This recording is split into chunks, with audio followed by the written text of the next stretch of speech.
Iba caminando por el centro comercial cuando un guardia de seguridad se me acercó y me dijo, «Señora, ¿esta niña es suya?» Estuve a punto de decir que no, pero la niña me miró con miedo en los ojos. Movió la cabeza apenas y formó las palabras con los labios. Di que sí, por favor, mientras el guardia no la veía. Algo en su expresión me hizo confiar en ella al instante. Sí, es mi hija. La jalé hacia mí en un abrazo y la sentí temblar contra mi cuerpo. El guardia me miró con desconfianza. Era un hombre corpulento, de bigote, que me recordó a Paul Blart. Estuvo escondida en los probadores más de una hora. El personal estaba preocupado. Perdón, muchas gracias. Nos separamos y de seguro se asustó. Le froté la espalda a la niña, tratando de parecer maternal. Ya sabe cómo son los niños. Nos estudió a las dos un buen rato. La niña escondió la cara en mi hombro y pude sentir su corazón acelerado contra mi pecho. Al final asintió y se fue. Pero noté que hablaba por su radio mientras se alejaba. No teníamos mucho tiempo. En cuanto dobló la esquina, me agaché a la altura de la niña. Tenía el cabello rubio oscuro y una coleta despeinada. Su playera de Pokémon estaba manchada. Las ojeras la hacían ver mayor de lo que seguramente era. Sus ojos se movían de un lado a otro, como si esperara que alguien saltara sobre ella en cualquier momento. ¿Estás a salvo?, le pregunté en voz baja. Negó con la cabeza. Hay alguien que se llevó a mi mamá, y tengo miedo de que a mí también me lleven. El corazón se me disparó, pero traté de mantenerme tranquila por ella. Le tomé la mano y noté lo frías que tenía las yemas de los dedos. Vamos a un lugar con más gente, ¿sí? La llevé al área de comidas, donde había mucha gente y podíamos pasar desapercibidas. Era la hora del almuerzo. Todas las mesas estaban llenas, y el ruido cubriría nuestra conversación. Le compré una rebanada de pizza y una limonada, y busqué unos asientos cerca de la salida. Devoró la comida como si no hubiera comido en días. ¿Quién se llevó a tu mamá? ¿Cómo era? Mantuve la voz suave mientras mis ojos revisaban cada cara que pasaba. Se limpió la boca con el dorso de la mano. El señor dijo que era policía, pero no era policía. Mi mamá se dio cuenta de que algo estaba mal. ¿Cómo se dio cuenta?, pregunté mientras veía a un hombre con uniforme de mantenimiento empujar un carrito de basura junto a nosotras. La niña le dio un trago a la limonada. Le temblaban un poco las manos al sostener el vaso. Ella antes era policía. Dijo que su placa se veía falsa y que el uniforme estaba mal. Los parches de los hombros eran de otro condado, y en el cinturón solo traía esposas. ¿Y qué pasó después? Noté que el mismo guardia de seguridad de antes estaba parado junto al Panda Express, mirándonos. Estábamos comprando cosas para mi cumpleaños cuando ese señor se nos acercó. Mi mamá me agarró la mano bien fuerte y empezó a caminar rápido, pero él nos siguió. Me metió al probador del JCPenney y me dijo, «Ese hombre no es policía. No dejes que te agarren por nada del mundo». Después escuché gritos, y cuando salí, ella ya no estaba. ¿Cuándo pasó esto? Ya estaba sacando el teléfono para llamar al 911. Hace 3 días. Bajó la mirada hacia la orilla de su pizza. ¿3 días? ¿Dónde has estado quedándote? Traté de que no se me notara el susto en la voz. En el carro de mi mamá. Ella me enseñó dónde escondía la llave de repuesto, debajo de la salpicadera. Pero ayer se me acabaron los snacks que guardaba ahí. A la niña se le llenaron los ojos de lágrimas, pero las parpadeó como quien ya está acostumbrada a ser fuerte. Estaba marcando el 911 cuando de repente me agarró el brazo. Sus deditos se clavaron con una fuerza sorprendente. Está aquí. El policía falso está aquí. Mi pulgar se quedó congelado sobre el botón de llamar. Miré alrededor, pero solo vi compradores normales. Familias con carriolas comiendo pollo naranja. Adolescentes tomándose selfies junto a la fuente. Un hombre de traje revisando su teléfono junto al cajero. No veo a nadie con uniforme de policía. Se cambió de ropa, pero conozco su cara. Cojea un poco del lado izquierdo. Y sus zapatos. Mi mamá me enseñó a memorizar detalles. Zapatos negros de vestir, con un raspón en la punta derecha. Estaba prácticamente hiperventilando. Está bien. Vamos a caminar tranquilas hacia el baño. Ahí vemos qué hacemos. Abandoné la llamada al 911 por el momento y le tomé la mano. Nos levantamos tratando de parecer normales. La niña se quedó pegada a mi costado, usándome de escudo contra quien fuera que había visto. El área de comidas ahora parecía más grande y cada rostro se veía sospechoso. Pasamos junto al lugar de comida china, y yo estaba de verdad muy confundida. Justo cuando llegamos al pasillo de los baños, me jaló la mano, temblando. Es él. El hombre de la chamarra azul, junto al subway. Susurró sin voltear. Miré hacia allá y se me heló la sangre. Vi el perfil del hombre y supe quién era sin ninguna duda. No puede ser. ¿Estás completamente segura? La voz me salió estrangulada. La niña se asomó un poco por detrás de mí y volvió a esconderse rápido. Es él. Es el que se llevó a mi mamá. También tenía una cómplice. Una mujer. Pero no le vi la cara. En mi cabeza pensé. ¿Una mujer? Pero ese hombre es mi esposo. Todo el cuerpo se me enfrió y le apreté más la mano a la niña mientras la metía al baño. Las puertas pesadas se cerraron detrás de nosotras y la empujé al cubículo más grande, el del fondo, mientras las manos me temblaban tanto que apenas pude cerrar el seguro. La niña se pegó a la pared y me miró con esos ojos enormes y asustados, mientras yo trataba de procesar lo que acababa de ver. Escúchame, le dije bajito, agachándome a su altura. Vas a hacer todo lo que yo te diga y no te va a pasar nada. ¿Cómo te llamas? Lily, susurró. Lily, yo soy Camila. No te voy a soltar. Se me revolvía el estómago. Ese hombre de la chamarra azul era Grant. Mi Grant. El hombre con el que llevaba 6 años casada. El que esa misma mañana me había dado un beso en la frente antes de salir, diciendo que tenía una junta larga. Y esta niña, que no me conocía de nada, lo señalaba como el que se había llevado a su mamá. No podía llamar a la policía. Grant jugaba golf los sábados con un teniente del departamento. Se hablaban por el nombre. Si yo marcaba el 911 y daba su nombre, esa llamada iba a caer en las manos equivocadas antes que en las correctas. Lo supe con una certeza que me dejó sin aire. Vamos a salir sin correr, le dije. Si alguien nos habla, eres mi hija y buscamos la salida. Ya lo hice antes, contestó. Y esa tranquilidad me apretó el pecho más que un grito. Junto a los baños había una puerta gris de servicio. La empujé con el hombro y salimos por un pasillo que olía a cartón mojado hasta el estacionamiento de atrás. Mi camioneta estaba del otro lado, pero Grant se sabía mi placa. Frente a la salida esperaba un taxi. Metí a Lily y me subí detrás. A cualquier motel de la avenida, le dije al chofer, con las manos sudando tanto que casi se me cae el billete. Pagué el cuarto en efectivo. Di el apellido Vega. El muchacho ni levantó la vista. Lily se comió unas galletas de la máquina, rápido, como si alguien pudiera quitárselas. 3 días sola en un carro, mientras yo le servía el café a Grant, creyendo que mi vida era normal. El hombre de la chamarra azul. ¿Estás segura de que es el mismo? Sí. Cojea. Y mira a todos lados cuando entra, como contando. Apreté los dientes. Grant hacía eso. 6 años viéndolo y nunca me pregunté por qué. Te vas a quedar aquí encerrada un rato. Voy a volver, te lo juro. Pero si desaparezco ahorita, ese hombre va a saber que algo cambió. ¿Lo conoces? Preguntó bajito. No le iba a mentir a una niña que llevaba 3 días sin confiar en ningún adulto. Sí. Y por eso te voy a poder ayudar mejor que la policía. Le dejé mi número anotado y el efectivo. Le enseñé a poner la cadena. ¿Y si no vuelves? Me agarró la muñeca con esos deditos fríos. Vuelvo. Fue lo único que pude decir sin que se me quebrara la voz. Llegué a la casa antes que él. Me bañé para quitarme ese olor a pasillo de servicio. Cuando escuché su camioneta en la cochera, se me cerró la garganta. Me obligué a soltar los hombros, a poner la misma cara de siempre. Grant entró con la chamarra azul en el brazo y la aventó sobre una silla como cualquier trapo. Hola, amor. ¿Qué tal tu día? Me besó la mejilla. Olía a su loción y a algo más, a encierro, algo que nunca le había sentido. Tranquilo. Fui al centro comercial. No compré nada. ¿Y tu junta? Larga, aburrida. Sacó una cerveza, la destapó. Lo vi de espaldas, tomando de la botella, y pensé en Lily contando los minutos, y en su mamá en algún lado, mientras él bebía en mi cocina como si nada. Volteó hacia mí, y le sonreí otra vez. ¿Pido algo de cenar? Lo que tú quieras, dijo, y me guiñó el ojo. En ese momento lo decidí. Iba a averiguar todo. Cada mensaje, cada recibo, cada mentira que había cabido en estos 6 años. Iba a jugar a ser la esposa que no sabía nada. Y él no se iba a dar cuenta hasta que ya fuera demasiado tarde. Esa noche no dormí. Grant se acostó a mi lado con la respiración pesada de siempre, un brazo cruzado sobre mi cintura como si nada. Me quedé mirando el techo, contando sus respiraciones. Cada vez que se movía, me hacía la dormida. A las 3 de la mañana me levanté al baño solo para ver su teléfono cargando en el buró. Lo tomé. Bloqueado. Con una clave que nunca me había dado. 6 años y yo no sabía la clave de su teléfono. Lo volví a dejar en su lugar, con el cable exactamente en el mismo ángulo. En la mañana le preparé el café como siempre. 2 de azúcar, la mantequilla untada en el pan, una sonrisa cuando levantó la vista del periódico. Hoy llego tarde otra vez, me dijo. Tenemos el cierre de un contrato grande. Claro, amor. Yo veo la cena. Lo besé en la puerta. Vi su camioneta salir de la cochera y me obligué a contar hasta 100 antes de moverme. Empecé por el estudio. Grant siempre mantenía su escritorio cerrado con llave, pero yo sabía dónde guardaba la copia, en una cajita de puros arriba del librero. Nunca la había usado. Nunca había tenido razón para hacerlo. Abrí el cajón de abajo. Papeles de la casa, la póliza del seguro, la escritura, nada raro. Pero en el fondo, debajo de una carpeta de recibos viejos, había un sobre manila sin nombre.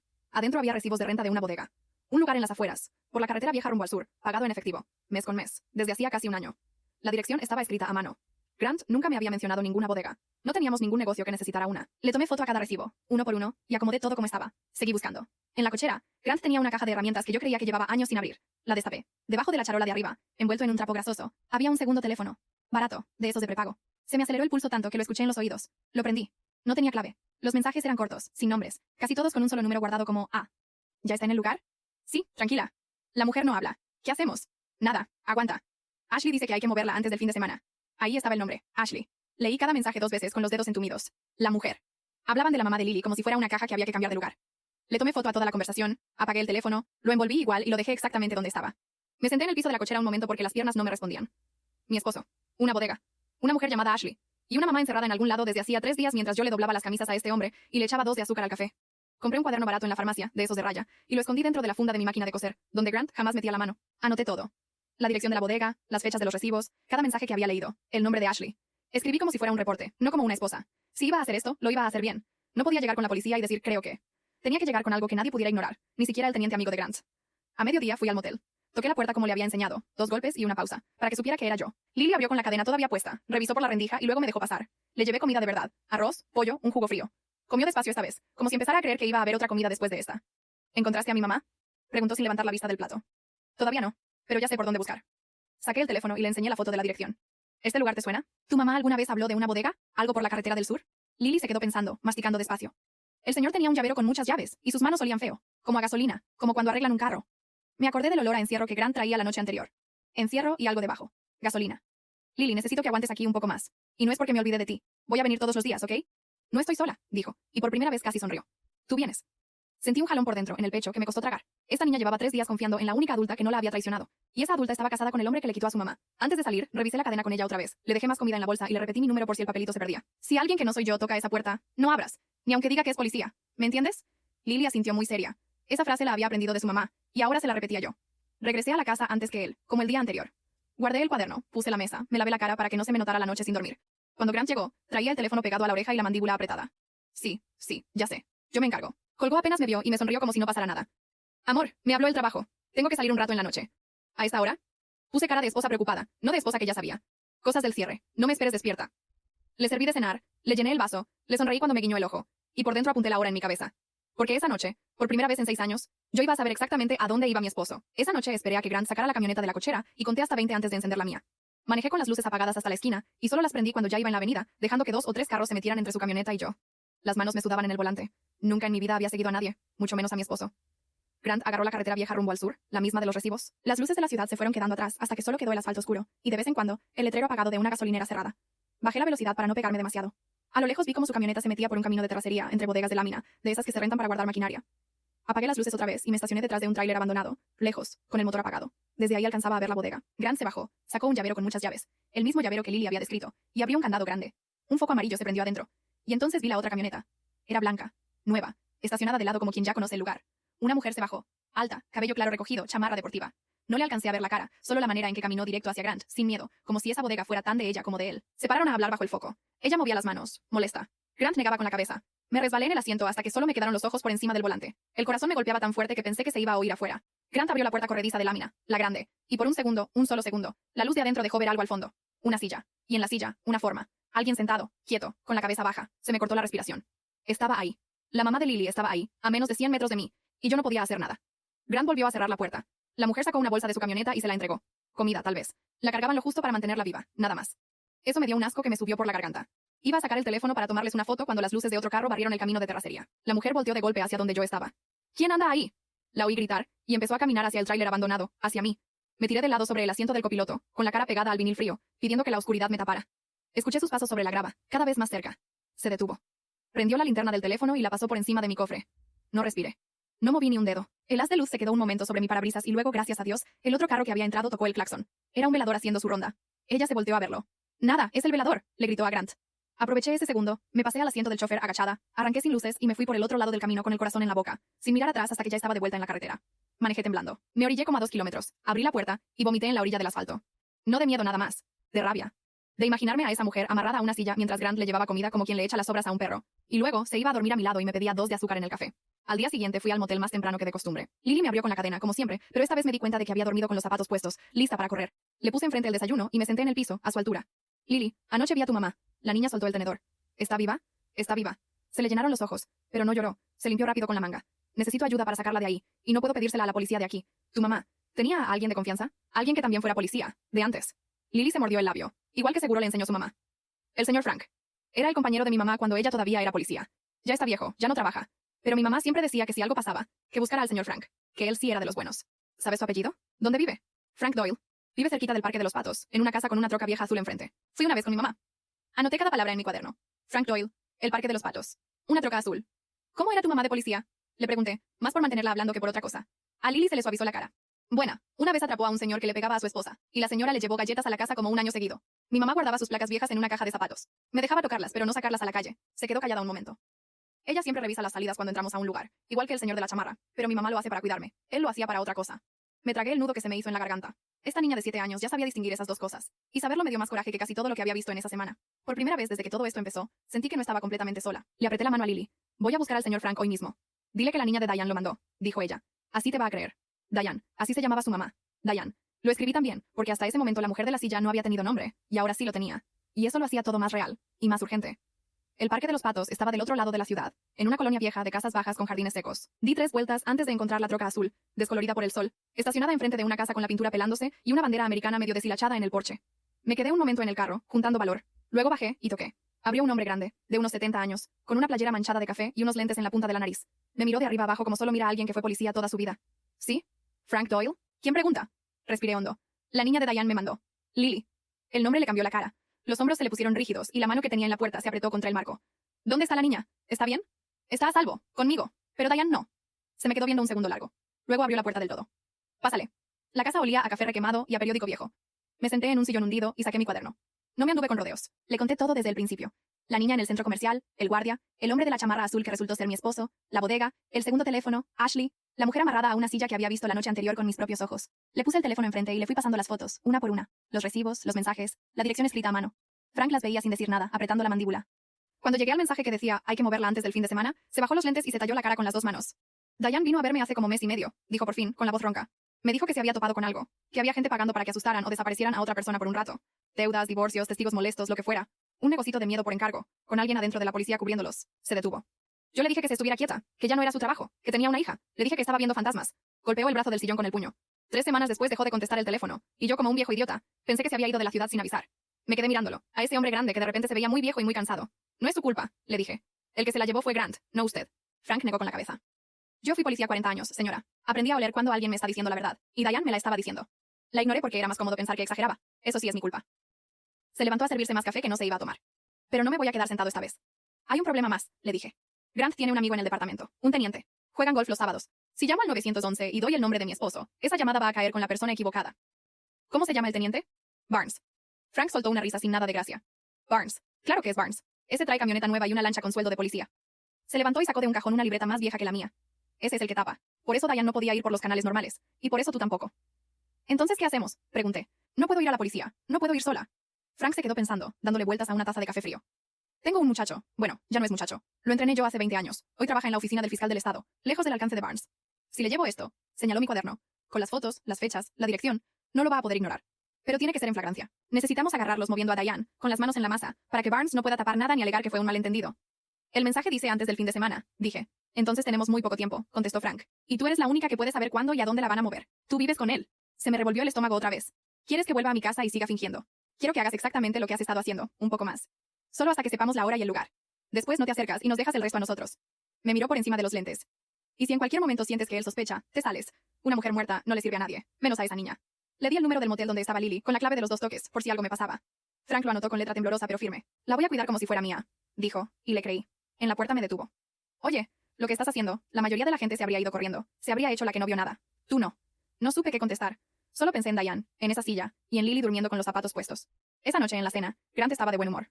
Me sirvió vino, cosa que casi nunca hacía. El sábado tengo que salir a cerrarlo del contrato, me dijo masticando. Va a ser en la noche, ya tarde. A lo mejor no llego hasta la madrugada. ¿El sábado? Le sonreí y le rellené el plato. Yo aprovecho y me quedo viendo películas. Por dentro, cada parte de mi cuerpo estaba despierta y fría. El sábado, en la noche. Iban a mover a Diane el sábado. Solo me faltaba saber el lugar, y me quedaban 2 días para averiguarlo sin que Grant me viera el miedo en la cara. Los 2 días siguientes fueron los más largos de mi vida. Le hice de cenar, le lavé las camisas, le sonreí, dormí a su lado con los ojos abiertos en la oscuridad. Cada vez que Grant me tocaba el brazo me obligaba a no apartarme. Contaba las horas para el sábado. El sábado, mientras Grant se bañaba, me metí a la cochera y volví a sacar el teléfono de prepago del trapo grasoso. Las manos me temblaban tanto que casi se me cae. Había mensajes nuevos. 11 de la noche. La cambiamos a la casa del lago hasta que se enfríe. Debajo, una dirección. Y otro. Ashley pasa por ti a las 10:30. Le tomé foto a todo y dejé el teléfono como estaba, justo cuando escuché que Grant cerraba la llave de la regadera. Salí al patio con el pretexto de regar las plantas y le mandé la foto a Frank desde mi teléfono. Contestó en un minuto. Ortega ya está en eso, no te muevas de tu casa, en serio, Camila. Pero yo no iba a quedarme viendo películas mientras sacaban a Diane de esa bodega. No podía, y él lo sabía tan bien como yo. A las 10:30, una camioneta blanca se paró frente a la casa con las luces apagadas. Grant se asomó a la recámara, ya cambiado, y me dio un beso rápido. No me esperes. Cuídate, amor, le dije, y le sostuve la cara un segundo entre las manos. La última vez que lo iba a tocar sin que él supiera lo que yo sabía. Salió. Vi la camioneta blanca de Ashley perderse en la esquina. Conté hasta 100. Después agarré mi carro. Manejé a la carretera del sur con las luces bajas, hasta el mismo tráiler abandonado de la otra noche. Y ahí, ya estacionada, estaba la troca azul de Frank. Bajé la ventanilla. Te dije que no te movieras, gruñó, sin despegar los binoculares de la bodega. Usted tampoco se movió, le contesté. No dijo nada. Estiró el brazo y me pasó unos binoculares viejos que traía en el asiento. Esperamos en silencio. El único ruido era el de los grillos y, de vez en cuando, un tráiler pasando por la carretera a lo lejos. Sentía el pulso en las muñecas, en el cuello, hasta en los dientes. ¿Y si no la traen hoy? Susurré. La van a traer, dijo Frank, sin bajar los binoculares. Los que hacen esto son puntuales, es lo único bueno que tienen. Me acomodé los binoculares con las manos frías y no volví a decir nada. A las 11 en punto llegaron. La camioneta blanca y la de Grant, una detrás de la otra. Se bajaron los dos. Ashley abrió el candado y corrió la puerta de lámina. Y entonces la sacaron. A Diane. Caminaba despacio, con las manos amarradas adelante y una capucha de tela en la cabeza. Pero caminaba, estaba viva. Y verla de pie me apretó la garganta hasta que me dolió. Grant la llevaba del brazo, sin ningún cuidado, empujándola hacia la caja de su camioneta.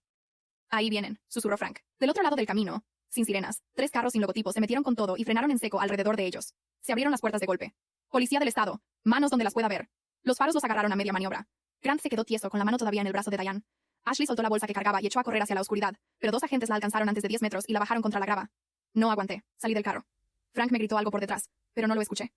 Bajé por el camino de terracería casi corriendo, hasta donde los faros iluminaban todo como si fuera de día. Un agente me cerró el paso con el brazo, pero atrás de él alcancé a ver cómo le quitaban la capucha a Diane. Parpadeó por la luz. Estaba más flaca, con el labio partido y unas ojeras moradas, pero levantó la barbilla buscando entender qué pasaba. Buscando, me di cuenta después, si en algún lado estaba su hija. Grant volteó hacia el ruido y me vio. Un agente ya le tenía las manos contra la espalda, poniéndole las esposas. Se le descompuso la cara. ¿Camila? Dijo mi nombre como si no cupiera en su cabeza. ¿Qué haces aquí? Me quedé quieta, a unos pasos de él, mirándolo. No le grité. No me tembló la voz. Te seguí, Grant. Desde el primer día que esa niña te señaló en el centro comercial. Va y como lo iba entendiendo, poco a poco, que la esposa que le echaba 2 de azúcar en el café llevaba una semana desarmándole la vida en silencio, debajo de sus narices. Abrió la boca. No le salió nada. El agente lo jaló del brazo para llevárselo. Grant volteó una última vez, ya no con sorpresa, sino con algo parecido al miedo. Camila, yo puedo explicarlo, déjame explicarte. Me quedé viéndolo mientras lo empujaban hacia el carro. No, le dije, y me salió tranquila, casi suave. Ya no me tienes que explicar nada. Un hombre con una chamarra que tenía las letras de la fiscalía se acercó a Frank, que ya venía bajando por el camino. Doyle. Ortega. Se dieron un apretón corto, de los que no necesitan decirse mucho. Está completa la carpeta, dijo Ortega. Con esto y la flagrancia, ni Barnes lo saca. Al oír ese nombre, Grant cerró los ojos y bajó la cabeza. Me acerqué a Diane. Los agentes le estaban cortando las amarras de las muñecas, que tenía marcadas y rojas. Me miró con desconfianza, la misma con la que me había mirado Lily el primer día en el centro comercial. ¿Quién eres tú?, preguntó, con la voz rasposa de 3 días sin usarla. Me llamo Camila, le dije. Lily está a salvo. Ella me encontró. Yo la he estado cuidando. Diane se quebró, se dobló sobre sí misma y empezó a temblar, y yo la agarré antes de que se fuera al suelo. Ahí, en medio de la grava y los faros y el ruido de las radios, esa mujer que no me conocía de nada, lloró sobre mi hombro, repitiendo el nombre de su hija una y otra vez. Esa madrugada se llevaron a Diane al hospital. Yo fui atrás de la ambulancia con Frank en su troca azul, sin decir una palabra en todo el camino. En la sala de espera, con las primeras luces entrando por la ventana, marqué al motel con la clave de siempre, y le dije a Lily que se alistara, que íbamos por su mamá. Cuando la niña entró al cuarto y vio a Diane en la cama, se quedó parada en la puerta, como si no se atreviera a creerlo. ¿Mamá? Diane volteó despacio. Aquí estoy, bebé, aquí estoy. Lily cruzó el cuarto corriendo y se trepó a la cama, y las dos se abrazaron tan fuerte que la enfermera que venía detrás de mí se detuvo y prefirió no entrar. Me quedé en el marco de la puerta, con Frank a un lado, y por primera vez en muchos días, respiré sin sentir un peso encima del pecho. Lo que siguió fue más rápido de lo que Grant se imaginó que sería. La carpeta que Frank le llevó a Ortega lo tenía todo. Los recibos de la bodega a nombre de Grant, los mensajes del teléfono de prepago, las fotos de esa noche, y el testimonio de Diane, que resultó mucho más peligrosa para ellos como testigo viva que como mujer amarrada a una silla. La habían levantado justamente porque estaba armando un caso contra el negocio de miedo por encargo. Grant y Ashley eran los que ejecutaban. Había una lista de clientes que habían pagado para asustar a un socio, a un ex, a un testigo incómodo. Barnes cayó 2 semanas después. Ortega demostró que había frenado 3 denuncias que apuntaban a esa bodega. El teniente que jugaba golf con mi esposo los sábados salió esposado de su casa nueva, con su lancha estacionada enfrente. Y esta vez sí en las noticias. Grant no volvió a jugar golf. Yo metí el divorcio al tercer día. No lloré en la oficina de la abogada. Grant había construido una empresa de seguridad privada, la fachada legal con la que cubría todo lo demás. La parte sucia se cayó con él. La parte limpia, las oficinas, los contratos honestos, los empleados que jamás supieron nada, quedó ahí, sin dueño. Y resultó que yo, la esposa que él creía que solo servía para el café, había firmado como socia en esos papeles 6 años atrás, sin leer la letra chica, cuando todavía confiaba en él con los ojos cerrados. Me quedé con la empresa. Corrí a los pocos que estaban metidos en lo de Grant, me quedé con los que servían de verdad, y la convertí en lo que él siempre dijo que era y nunca fue. Un lugar que protegía a la gente en vez de asustarla. La casa también fue mía. La misma casa donde le doblé las camisas a un hombre que tenía a una mujer encerrada en las afueras mientras me pedía 2 de azúcar en el café. El primer día que entré a las oficinas como dueña, los empleados no sabían si darme el pésame o felicitarme. Una muchacha de recepción, Gaby, me trajo un café sin que se lo pidiera y me dijo bajito: señora, todos sabíamos que algo raro pasaba, pero nadie se atrevía a preguntar. Le dije que a partir de ese día, en esa empresa, preguntar no le iba a costar el trabajo a nadie. Me temblaban las manos cuando firmé la primera nómina. Las firmé todas de todos modos. Diane tardó en recuperarse, pero se recuperó. Le ofrecí trabajo en la empresa y aceptó. Nadie leía a la gente peligrosa como una ex policía que había estado del otro lado de una silla. El primer caso que Diane cerró para la empresa fue el de una señora a la que su ex marido no dejaba en paz. Cuando terminó, la señora salió de la oficina caminando derecha por primera vez en meses. Diane la vio irse desde la ventana y me dijo: esto es lo que yo quería hacer cuando me hice policía, no lo que me tocó. No le contesté, pero le apreté el hombro, y ella entendió. Lily me empezó a decir tía Camila. Los domingos las dos venían a comer a la casa, y el ruido de esa niña corriendo por la sala fue tapando, poco a poco, el recuerdo de los pasos de Grant por el pasillo. A veces Frank venía también, con su troca azul y su café requemado, y se sentaba en el porche a ver jugar a Lily. Diane tenía razón sobre ti, me dijo una tarde. Le dije a Ortega que la que armó todo esto no era policía ni detective. Era una esposa que un día decidió abrir los ojos. No le contesté. Solo le rellené el café y me senté a su lado a ver a la niña. El día que Grant se declaró culpable, no fui a la corte. No necesitaba verle la cara. Me enteré por una llamada de Ortega, mientras firmaba unos contratos nuevos en mi oficina, con mi apellido, el mío, en la puerta de vidrio. Colgué, seguí firmando, y a mediodía salí a comer con Diane y Lily como cualquier otro martes. Ashley intentó echarle la culpa a Grant, y Grant intentó echársela a Ashley, y al final los dos se hundieron con sus propias palabras. La mujer que se creía intocable, la que caminaba por esa bodega como si fuera suya, terminó pidiéndole a la misma fiscalía un trato que nadie le quiso dar. Lily cumplió años en mi jardín, con un pastel de verdad y velitas, rodeada de gente que sí la cuidaba. Diane me buscó con la mirada desde el otro lado de la mesa, y no dijo nada. Pero no hizo falta. Las dos sabíamos de dónde habíamos sacado a esa niña. Hoy entro a mi propia empresa por la misma carretera del sur donde una vez seguía a Grant con las luces apagadas. Cambié su camioneta por un carro que pagué yo, con mi nombre en los papeles y las escrituras de mi casa en un cajón que solo yo abro. No lo hago para que él se entere. Lo hago porque una niña asustada me pidió que dijera que sí. Y ese día, sin saberlo, por fin entendí lo que valía mi